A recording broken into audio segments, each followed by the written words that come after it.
నమస్కారం 37 news channel కి స్వాగతం. కోట్లాది మంది జన హృదయాలలో ఈనాటికి జీవిస్తున్నారు ఎన్టీఆర్. ఎన్టీఆర్ శత జయంతి ఉత్సవాలు అమెరికా, ఐరోపా, ఆస్ట్రేలియా, ఆసియా తదితర ఖండాల్లో ఏడాది పాటు అంగరంగ వైభవంగా నిర్వహించారు.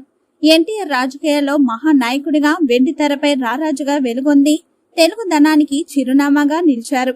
వెంకటచలలోని తెలుగుదేశం పార్టీ కార్యాలయంలో గురువారం టీడీపీ పొలిట్ బ్యూరో సభ్యులు మాజీ మంత్రివర్యులు సోమిరెడ్డి చంద్రమోహన్ రెడ్డి గారి ఆదేశాల మేరకు టీడీపీ వ్యవస్థాపకులు మాజీ ముఖ్యమంత్రి వర్యులు స్వర్గీయ నందమూరి తారక రామారావు 28వ వర్ధంతిని మండల తెలుగుదేశం పార్టీ ఆధ్వర్యంలో ఘనంగా నిర్వహించిన టీడీపీ మండల అధ్యక్షులు గుమ్మడి రాజా యాదవ్, తిరుపతి పార్లమెంట్ ఉపాధ్యక్షులు కుంకాల దశరథ నాగేంద్ర ప్రసాద్, మావిళ్లపల్లి శ్రీనివాసులు నాయుడు, టీడీపీ మండల ప్రధాన కార్యదర్శి వల్లూరు రమేష్ నాయుడు, అనుబంధ సంఘాల నాయకులు ఎన్టీఆర్ చిత్రపటానికి పూలమాల వేసి ఘనంగా నివాళులర్పించిన టీడీపీ మండల అధ్యక్షులు గుమ్మడి రాజా యాదవ్, తిరుపతి పార్లమెంట్ ఉపాధ్యక్షులు కుంకాల దశరథ నాగేంద్ర ప్రసాద్, మావిళ్లపల్లి శ్రీనివాసులు నాయుడు, టీడీపీ మండల ప్రధాన కార్యదర్శి వల్లూరు రమేష్ నాయుడు, అనుబంధ సంఘాల నాయకులు.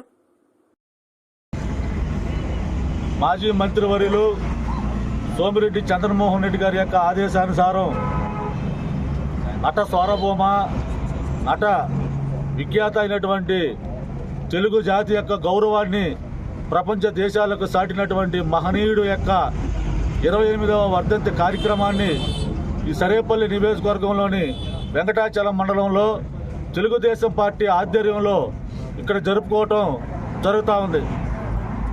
గతంలో నందమూరి తారక రామారావు గారు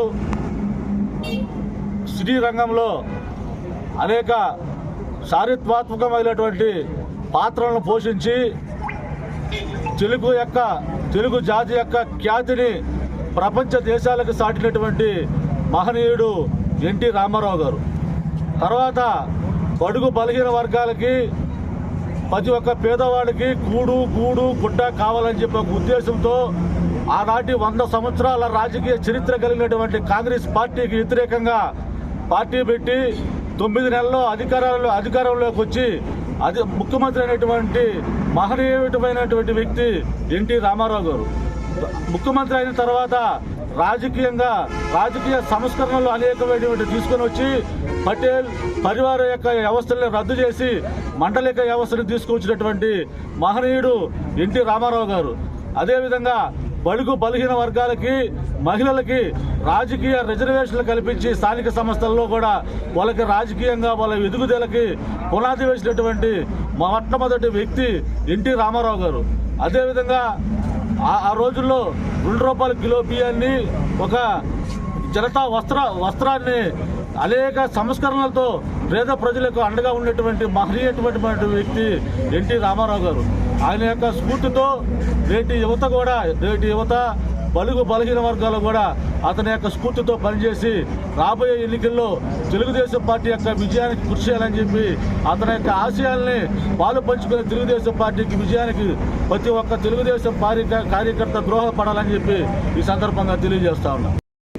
వ్యవస్థాపకులు నందమూరి తారక రామారావు గారి 28వ వర్ధంతి సందర్భంగా ఈ వెంకటాచల మండల పార్టీ ఆఫీస్ దగ్గర తెలుగుదేశం పార్టీ కార్యకర్తలు, ఎన్టీఆర్ అభిమానులు అందరూ కార్యక్రమం నిర్వహించాం. ఎన్టీ రామారావు గారు తెలుగుదేశం పార్టీ పెట్టి బడుగు బలహీన వర్గాలకు, మహిళలకు అనేక కార్యక్రమాలు, వినూత్న కార్యక్రమాలు తీసుకొచ్చి దేశంలోనే ప్రథమ స్థానం నిలబెట్టారు. ఈరోజు ఎన్టీ రామారావు గారి స్ఫూర్తితో ఈనాటి మా జాతీయ అధ్యక్షులు నారా చంద్రబాబు నాయుడు గారు కూడా అదే కార్యక్రమాల్ని బీసీలకి, ఎస్సీలకి, ఎస్టీలకి, మైనారిటీలకి, అన్ని వర్గాల వారికి అనేక వినూత్నమైన కార్యక్రమాలు తీసుకొచ్చి పార్టీని ముందుకు తీసుకెళ్తున్నారు. ఇదే స్ఫూర్తితో ప్రతి ఒక్కరూ తెలుగుదేశం పార్టీ కార్యకర్తలు కానీ, నాయకులు కానీ అందరూ కూడా ఎన్టీ రామారావు గారి అడుగుజాడలో నడుస్తూ పార్టీలో ప్రతి కార్యకర్త ఒక ఉద్యమంలాగా ప్రతి కార్యక్రమాన్ని ముందుకు తీసుకుపోతున్నాం. ఎన్టీ రామారావు గారి స్ఫూర్తితో పార్టీలో కార్యకర్తలందరూ ప్రతి కార్యక్రమాన్ని కానీ తెలుగుదేశం పార్టీ ఆయన స్థాపించిన పార్టీని ఈనాటి వరకు చంద్రబాబు నాయుడు గారు ఎంతో ముందుకు తీసుకోబోయి ఈనాడు రాష్ట్రంలో జరుగుతున్న అరాజకాలని ప్రతిదాన్ని ఎదిరిస్తూ రామారావు గారి స్ఫూర్తితో ముందుకు పోతున్నాం. తెలుగుదేశం పార్టీ కార్యకర్తలందరూ కూడా రామారావు గారు పార్టీ పెట్టిన నాటి నుంచి ఈ నాటి వరకు ప్రతి కార్యకర్త నిబద్ధతతో పనిచేస్తూ పోతున్నాం. కాబట్టి ఈరోజు ఆ మహానీయునికి 28వ వర్ధంతి సందర్భంగా మేము అందరం నివాళులర్పిస్తూ